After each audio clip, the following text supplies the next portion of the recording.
आ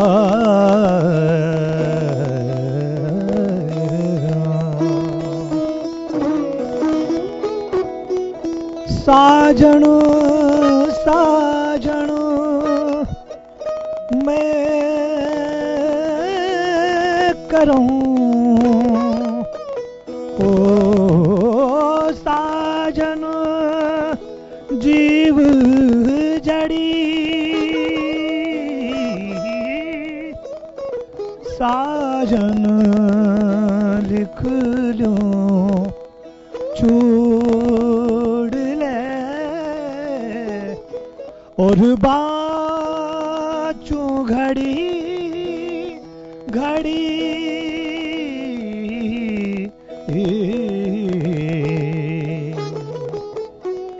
अज के सरिया बालम थे आ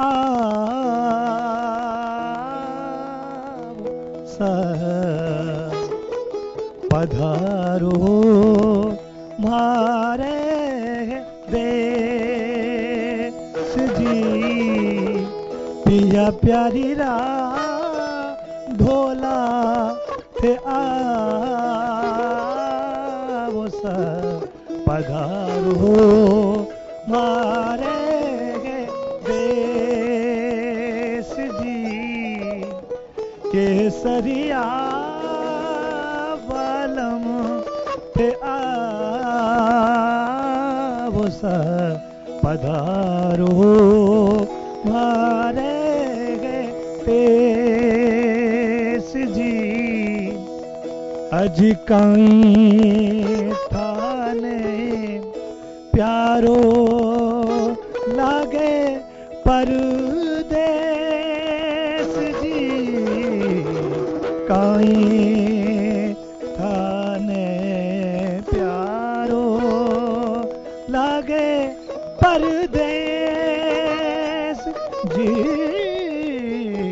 केसरिया बालम थे आवो सर पधारो मारे देश जी पिया प्यारी रा ढोला थे आवो सर पधारो मारे देश।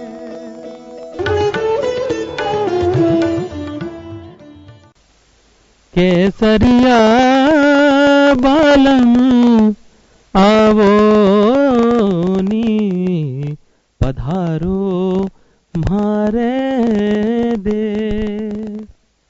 दोस्तों मैं फिरोज खान आप सभी का स्वागत करता हूं हमारे इस खास कार्यक्रम में संगीत संसार जीवन का सार।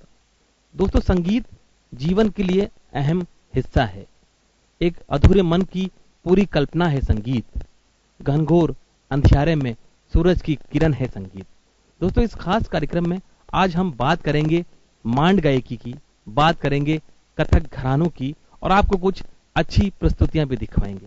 दोस्तों आज हमारे इस खास कार्यक्रम में, हमारी इस खास परिचर्चा में हमारे जो मेहमान हैं उनका तारुफ आपसे करवाते हैं। हमारे साथ मौजूद हैं सामर जी कथक जी, जो जाने माने कथक और मांड गायकी में अपना बहुत अहम स्थान रखते हैं।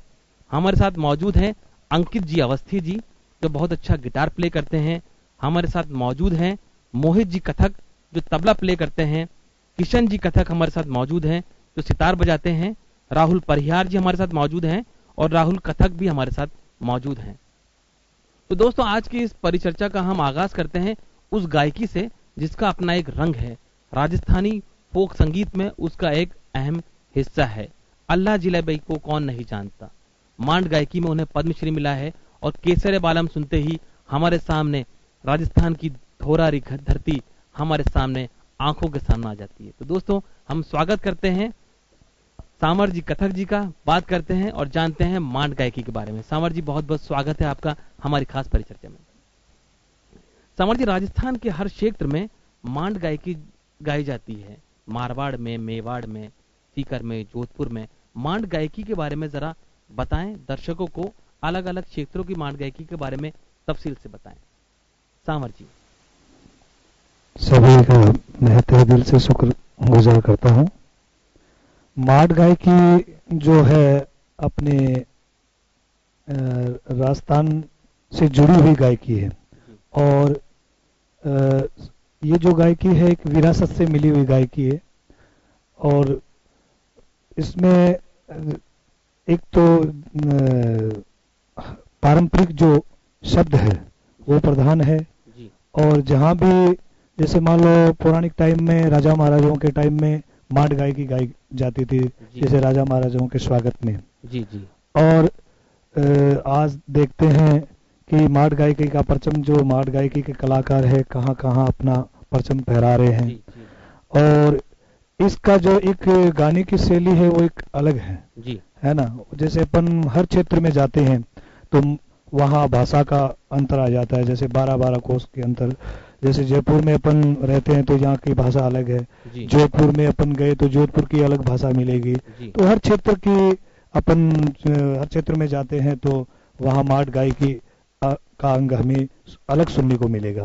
जी जी तंवर जी, हम ये जानना जरूर चाहेंगे, दर्शकों के मन में ये जिज्ञासा सदैव रहती है कि राजा महाराजाओं के वक्त में माट गायकी का अपना एक प्रभाव रहा करता था। इसकी शुरुआत के बारे में अगर कुछ थोड़ा सा बताना चाहें कि किस तरह राजा महाराजाओं के काल में माट गायकी का कितना अहम हिस्सा रहा करता था। बिल्कुल बिल्कुल। दरअसल क्या है कि राजा महाराजाओं के टाइम में जो अपने वो युद्ध क्षेत्र में जाते थे जी जी तो जी पीछे जो औरतें हैं तो उनके जैसे विरह के आने की खुशी में गाती थी, जी है ना। उनके दरबार में क्या होता है कि ये खुशी का जैसे मान लो कोई पर्व होता, जी मनाया जाता तो उस टाइम माट गायकी गाई जाती थी। जी और जैसे मान लो कोई भी उसकी वो युद्ध क्षेत्र में उन्होंने क्या क्या किया तो उसके बारे में वो गा के दर्शाते थे, जी है ना। उनकी खुशी जताने के लिए ये माट गायकी को के अंग से वो दर्शाते थे। जी जी अलग अलग क्षेत्रों की हम बात करें तो राजस्थान के अलग अलग क्षेत्र, मारवाड़ है, मेवाड़ है, शेखावटी है, ढूंढाड़ है, बिल्कुल वहां पर माट गायकी का अलग अलग रूप है। बिल्कुल।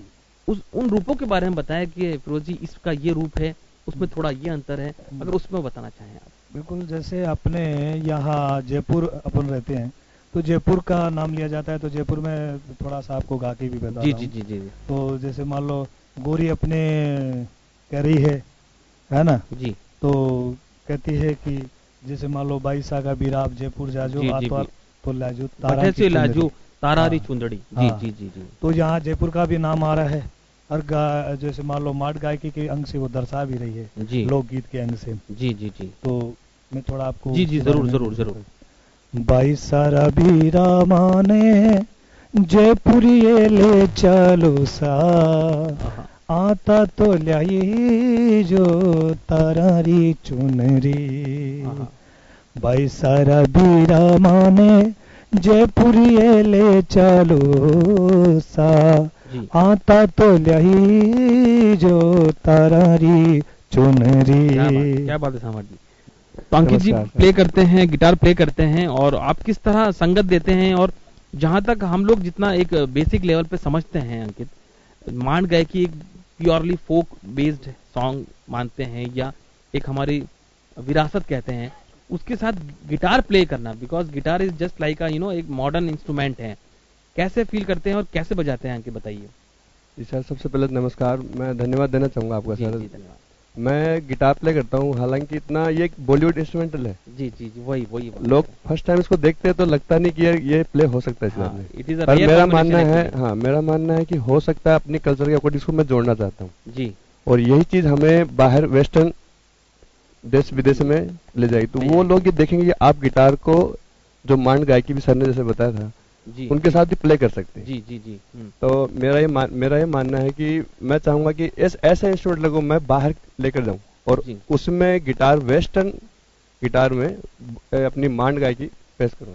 अच्छा अंकित, आपने कहाँ से सीखा था, अपने बारे में बताइए, और आप किस तरह सामर जी के साथ जुड़े हैं, और अपनी थोड़ी तालीम के बारे में बताइए आप। जी सर, मैं मेरे गुरुजी का नाम लेना चाहूंगा, हिमांशु सर थे। जो फर्स्ट टाइम उनको देखा था तो मेरे एक फील हुआ कि यार क्यों ना अपन ऐसा इंस्ट्रूमेंट सीखे जो कुछ यूनिक हो, जी और उसको मैं राजस्थानी कल्चर से जोड़ूं। जी जी तो मैंने वहां से शुरुआत की थी मेरे सर से, और फिर मैंने जॉब किया, हाँ इस अपने ड्यूटी की। और किशन जी सर थे, तो जी। उनसे मुलाकात हुई, तो उन्होंने जी। बताया कि सर आप हमारे साथ जुड़िए और हम आगे से आगे इस कल्चर को, अपनी राजस्थानी कला को आगे बढ़ाते हैं। और वेस्टर्न अगर प्लस होता है तो इससे द फ्यूजन, जी जी फ्यूजन एक हमने कोशिश की और बहुत अच्छा लगा सर से जुड़कर, आपसे भी, जी जी कि इस चीज को हम लोग आगे लेकर जाएं साथ में। जी जी। आप जिस परफॉर्मेंस देते हैं तो किस तरह का माहौल रहता है? आप शोज करते हैं, स्टेज शोज करते हैं, आपने कहाँ कहाँ शोज किए? कोई एक ऐसा वाकया जो आप दर्शकों के साथ शेयर करना चाहें अंकित के, हमारा ये शो था और इसमें इस तरह का एक्सपीरियंस हमें मिला, कोई एक्सपीरियंस शेयर करें? ये सीकर जिले में एक मोदी कॉलेज है, जी, जी, जी। यूनिवर्सिटी। जी मैं first time Kishan ji sir उनके साथ जब प्ले किया था, जी तो दर्शकों को ये चीज यूनिक लगी कि जी हमेशा उन्होंने क्या तबला, हारमोनियम और सितार के साथ में मांड गा के देखा था। जी फर्स्ट टाइम गिटार के साथ में जब विथ मांड राग, तो कुछ नया, जी यूथ जनरेशन को ये लगा कि वास्तव में ये चीज भी प्ले हो सकती है इसके जी अंदर। जी जी जी। तो बहुत अच्छा लगा मुझे, और एक क्या बोलते हैं, जैसे सीखने को मिला कि हाँ ये चीज हम मांड राग में प्ले कर सकते हैं। अरे वाह, क्या खास बात है। तो दोस्तों आपने देखा कि सांवर जी से हमने बात की और अंकित जी ने हमें बताया कि हमारी जो बेसिक हमारा कल्चर है, हमारी जो रियासत है, हमारी जो रवायत है, हमारी जो विरासत है, उसको आगे ले जाने का काम सांवर जी कर रहे हैं और उनके साथ हमेशा संगत देते हैं। अंकित जी रहते हैं, मोहित जी रहते हैं। दोस्तों अभी वक्त हो गया है इस सुरीले प्रोग्राम को एक अंतराल का, और उस अंतराल के बाद हम पुनः उपस्थित होंगे और आपको कुछ प्रस्तुतियां भी सुनवाएंगे। आप जुड़े रहिए, संगीत का संसार, जीवन का सार।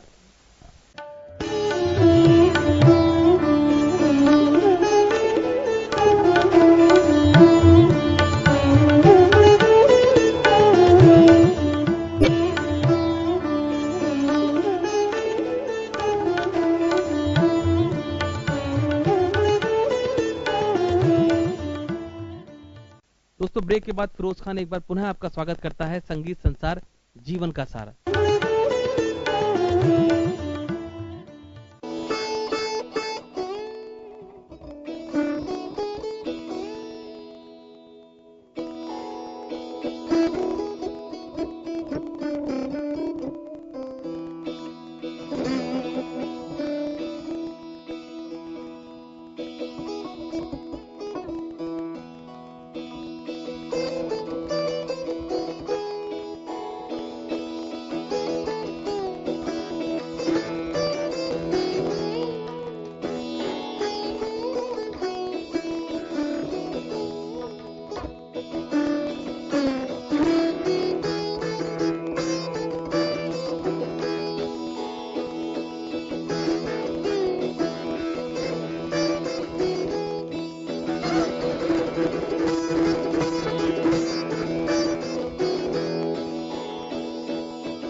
संगीत की सरिता प्रवाहित हो रही है और इस परिचर्चा को आगे बढ़ाने के लिए और उस सरिता में गोते लगाने के लिए हमारे साथ इस बार मौजूद हैं किशन जी कथक। हम उनका स्वागत करते हैं, सितार प्ले करते हैं। राहुल परिहार जी हमारे साथ मौजूद हैं, जो जाने माने कथक डांसर हैं, काफी परफॉर्मेंस देते हैं। और हमारे साथ एक छोटे मेहमान भी जुड़े हैं जो है राहुल कथक, वो तबला प्ले करते हैं। तो दोस्तों आइए इस खास परिचर्चा को आगे बढ़ाते हैं और किशन जी से बात करते हैं। किशन जी, आप बताइए, कथक एक शैली है जिसमें कहा जाता है कि कथा को भावों के जरिए पेश किया जाता है, तो उस कथा को, कथा कहने के लिहाज को किस तरह पेश किया जाता है कथक के बारे जैसे आपने बहुत अच्छा वो जी। पूछा हमसे, और ये सुन के हमें अच्छा लगता है कि ऐसी परिचर्चा होने से एक आर्टिस्ट को पुनः अपनी रियाज करने का मौका मिल जाता है जी, जी। और वो अपना एक जीवंत हो उठता है। हम्म, तो कथक एक ऐसा डांस है जिसमें संपूर्ण पूरी जो बॉडी है उसके द्वारा दर्शाता है कि वो क्या कहना चाह रहा है, जी अपने भाव द्वारा, अपने फुटवर्क द्वारा, अपने मतलब कसक मसक जिसमें दो जी, शब्द जी, हैं, जी, जो आंखों के एक्सप्रेशन द्वारा बिल्कुल, अपनी बिल्कुल। बात बताना चाहता है। हम्म। तो किशन जी, अगर हम कथक की बात करते हैं तो किशन, उसमें आता है टोड़ी, आता है थाट, आता है कुछ घराने होते हैं, जी। उसके बारे में दर्शकों को एक जी बार बताइए। बिल्कुल, मैं कथक के घराने के बारे में बताना चाहूंगा। कथक में जो मुख्यतः जो घराने हैं वो तीन हैं: बनारस घराना, लखनऊ घराना और जयपुर घराना। जी। एक घराना और है, पहले मैं भी नहीं जानता था कि वो घराना है या नहीं है, लेकिन जब से मैंने मैम यास्मीन मैम है, जी, डॉक्टर यास्मीन जी, सिंह, जी, बहुत जी। रिनाउंड आर्टिस्ट है रायगढ़ घराने के, जी, जी, जी। वो भी घराना है जो कि बहुत कम लोग जानते हैं। जी, तो ये घराना जो है, घराने का मीन्स स्टाइल होता है। जी, अ, लखनऊ घराने के जो शब्द हैं वो जयपुर घराने से कुछ डिफरेंट है, अच्छा, और लखनऊ घराने में भाव पक्ष ज्यादा है जी, और जयपुर घराने में फुटवर्क और तैयारी ज्यादा है। जी, और एक फर्क ये भी है कि तबले के जो बोल है वो अधिक प्रयोग किए जाते हैं और अधिक डांस किया जाता है कथक में, जयपुर घराने में। जी, और लखनऊ में थोड़ा उसका उतना यूज नहीं होता जितना इसमें जयपुर में होता है। जी। किशन जी, पौराणिक कथाओं के अनुसार राधा कृष्ण भी कथक किया करते थे जी और कथक की उत्पत्ति बहुत प्राचीन समय से जी हुई। जी उत्पत्ति के बारे में बताइए, और थोड़े कुछ आपने एक रिदम बताई थी, एक सरगम बताई थी जब जी कृष्ण भगवान जी की बात हुई थी और कथक की उत्पत्ति मानते हैं, वो एक बार हमें बताइए। जी। कथक की उत्पत्ति, हम जैसा कि सब जानते हैं, भगवान कृष्ण जो है उनसे वो डांस वहाँ उस जमाने में करते थे, जी। जो रास जिनको कहते हैं रास हम, जिनको कहते हैं, जिनको जी। हम अगर ठुमरी कहें तो गलत नहीं होगा, बिल्कुल, जो आज बिल्कुल, हम देखेंगे। जी, तो मैं भाई राहुल से रिक्वेस्ट करूंगा, एक जो कृष्ण का कविता है वो। गिरधर कुकुधर ता ता ता ता बंसी धर धर वाह। ता ता ता ता द्वाल श्याम धर ता ता ता ता गोपी संग धर ता ता ता ता रास चपल धर ता ता ता ता पाँव में घुंघरू धर छन न न न न दे तत थई तत ता थई त धा। वाह, बहुत बढ़िया। तो किशन जी, हम आपसे जरूर जानना चाहेंगे कि इस वक्त अगर हम बात करें, अगर इस वक्त आधुनिकीकरण की बात करें, तो कथक नृत्य को भी शायद फिल्मों में उतना स्थान नहीं मिल पा रहा, बॉलीवुड में भी लोग उतने ज्यादा कथक प्रयोग नहीं कर रहे हैं। इसका क्या कारण मानते हैं इसका आप? जो बहुत ही अच्छा लगा कि आपने ये क्वेश्चन किया, मेरे मन में फील हो रहा था ऐसा जी, क्वेश्चन सुनने को नहीं मिलता है। जी, जी, जी, जी, क्योंकि आप इस चीज को जी। समझते भी हैं, तो मैं इस चीज को बिल्कुल बताएं एक्सप्लेन करना किशन। चाहूंगा कि कथक ऐसा डांस है जिसमें कोई शॉर्टकट नहीं है। जी, बॉलीवुड डांस आज हम देखते हैं गली गली में, हमें अगर एक शहर में ढूंढते हैं तो बहुत सारे बॉलीवुड या दूसरे फॉर्म के जो डांस है वो मिल जाएंगे, लेकिन अगर कथक की बात करें तो उसके अंदर आपको आपका जो लय है, आपका सुर है, आपका ताल है जी, और आपका रियाज है, वो सब चीजें अगर बराबर नहीं है तो आप वो डांस में उस लेवल तक नहीं पहुंच पाओगे। जी, जी। और बॉलीवुड में भी शायद इसको अभी उतना स्थान इसलिए नहीं मिल पा रहा है कि इसका कोई शॉर्टकट नहीं है, इसको रियाज के द्वारा ही प्राप्त किया जा सकता है। और जो बड़े बुजुर्ग कहा करते हैं कि घंटों के जो 8-8 10-10 घंटे के जी, जो जी, रियाज है वो आजकल के स्टूडेंट्स और बच्चे नहीं करते हैं, वही एक रीजन है जो बॉलीवुड जी, में। जी, किशन जी ने बिल्कुल ठीक कहा कि कथक जैसी कला को सीखने के लिए रियाज चाहिए और उतनी लगन चाहिए। कथक, किशन जी, आप बताएं कि आपका जो कैरियर है वो किस तरह शुरू हुआ, आपके गुरुजी कौन हैं, आप सितार प्ले करते हैं, आपके बारे में बताइए किसी। Thank you. मैं मेरा जो प्रोफेशनली इंस्ट्रूमेंट्स है वो सितार है, और मैं आप दर्शकों से ये चीज शेयर करना चाहूंगा कि ऑल कथक फैमिली में, पूरी कथक कास्ट में मैं पहला ऐसा शख्स हूँ जो सितार प्ले कर रहा हूँ अरे ऑल वाह, कास्ट में, और मुझसे ही जब कालांतर में नाम लिया जाएगा तो मुझसे ही वो शुरुआत। और मेरे जो गुरुजी हैं जी, पंडित चंद्र मोहन जी भट्ट, जी बहुत प्रसिद्ध सितारिस्ट जी है जी जो जी जी जयपुर में सब जानते हैं। और दादा गुरुजी जी जो राजस्थान के पंडित रविशंकर जी जी जी कहलाते जी थे, पंडित शशि मोहन जी गुरुजी मेरे दादा जी गुरुजी हैं। उनसे मैंने जयपुर में ही मेरा शिक्षा का पूरा हुआ है संगीत का। जी जी और एक बात और बताना चाहूंगा जी कि मैं गुरुजी की जो गत है, जो बजाने का स्टाइल हाँ है, हाँ वो मेहर घराने से प्रभावित है। और एक मेहर घराने की जो उत्पत्ति है वो सैनिया घराना से हुई, अच्छा जो हमारे दर्शकों से मैं शेयर जी जी करना जी जी चाहूंगा। जी जी जो सैनिया घराना है बहुत पुराना घराना है। एक युवा का इतने अच्छे तरीके से कथक को परफॉर्मेंस देना ये काबिल तारीफ है। तो राहुल जी आप बताएं कि कैसा एक्सपीरियंस रहा और आपकी इस कैरियर की शुरुआत ये कहेंगे किस तरह हुई। मैंने मेरे गुरुजी पंडित भरत गंगानी जी से सीखा है। जी जी जी मतलब मैं बचपन से ही सीख रहा हूँ, जी 6-7 साल हो गए। जी और अभी भी सीख ही रहा हूँ, जी सीखना कभी ख़त्म नहीं होता। जी बिल्कुल बिल्कुल। तो यही है। और शोज़, तो राहुल जब आप शोज करते हैं कथक, आपका कोई यादगार पल बताइए और आपकी जो पहली परफॉर्मेंस थी वो कितने साल में हुई थी।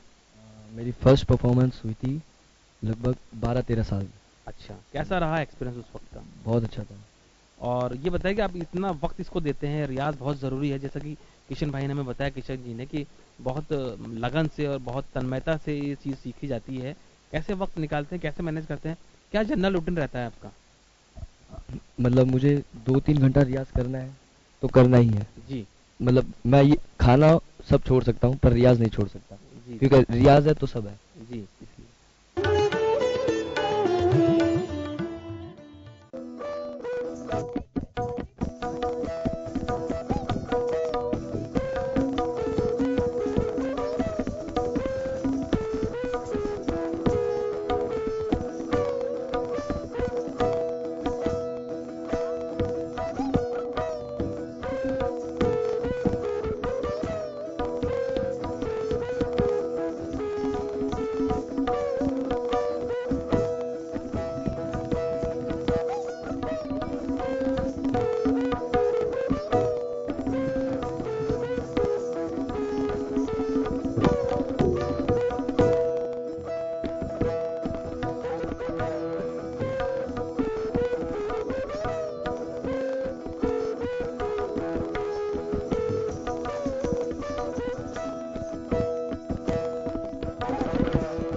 हमारी अपेक्षाएं हैं, हमारे विशेष हैं किशन भाई के लिए और उनकी पूरी टीम के लिए कि जिस तरह से मांड गायकी को और कथक कला को आप लोगों की रगों में दौड़ाने की कोशिश कर रहे हैं, उसको परचम पे लहराने की कोशिश कर रहे हैं। हमारी दुआएं इनके साथ हैं। तो दोस्तों आज की इस खास परिचर्चा में बस इतना ही। अगली बार हम पुनः उपस्थित होंगे एक नई परिचर्चा के साथ, कुछ और नए कलाकारों के साथ। तब तक आप देखते रहिए जन टीवी। बहुत बहुत धन्यवाद।